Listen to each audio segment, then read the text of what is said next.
കൊച്ചി പ്രശസ്ത സംവിധായകൻ ഷാഫി അന്തരിച്ചു.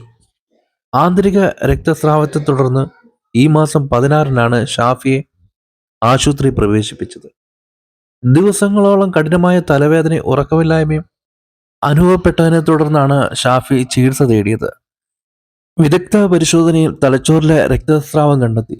ശസ്ത്രക്രിയ നടത്തിയെങ്കിലും ആരോഗ്യനില വഷളായതിനെ തുടർന്ന് വെന്റിലേറ്റർ സഹായത്തോടെയാണ് ജീവൻ നിലനിർത്തിയിരുന്നത്. ഭാര്യ ഷാമില, മക്കൾ അലീമ, സൽമ. സംവിധായകനും തിരക്കഥാകൃത്തുമായ റാഫി സഹോദരനാണ്. മൃതദേഹം കറുകപ്പള്ളിയിലെ വീട്ടിലെത്തിച്ചു. ഞായറാഴ്ച രാവിലെ 9:30 മുതൽ 1 മണി വരെ മണപ്പാട്ടിപ്പറമ്പിലെ കൊച്ചിൻ സർവീസ് സഹകരണ ബാങ്ക് ഓഡിറ്റോറിയത്തിൽ പൊതുദർശനത്തിന് വയ്ക്കും.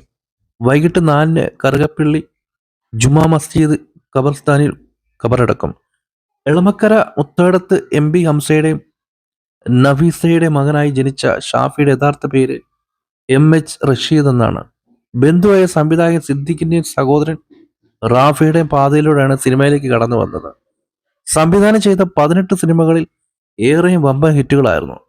രാജസേനന്റെയും റാഫി മെക്കാർട്ടിൻ സംവിധായകരുടെയും സഹായിയായാണ് സിനിമാ രംഗത്തേക്കുള്ള പ്രവേശനം.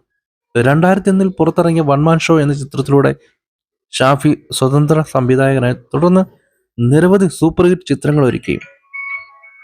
കല്യാണരാമൻ, പുലിവാൽ കല്യാണം, തൊമ്മനും മക്കളും, മായാവി, ചട്ടമ്പിനാട്, ചോക്ലേറ്റ്, മേരിക്കൊണ്ടൊരു കുഞ്ഞാട്,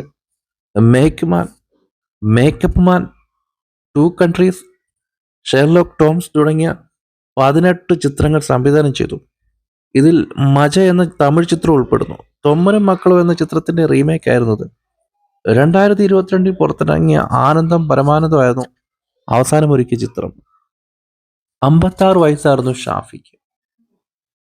അപ്പോൾ ഇത് ഭയങ്കര ഒരു നഷ്ടമായ മരണമാണ്. ഭയങ്കര സിദ്ദിഖിനെയൊക്കെ പോലെ, സംവിധായകൻ സിദ്ദിഖിനെയൊക്കെ പോലെ. സംവിധായകൻ സിദ്ദിഖ് ഇദ്ദേഹത്തിന്റെ അമ്മാവനാണ്. അതുപോലെ നമ്മൾ ഒരുപാട് ചിരിപ്പിച്ചിട്ടുള്ള ഒരു സംവിധായകനാണ്. ചിരിയുടെ സിനിമകൾ സംവിധാനം ചെയ്തിട്ടുള്ള ഒരു മനുഷ്യനാണ് ഇവിടെ വാങ്ങിയിരിക്കുന്നത്.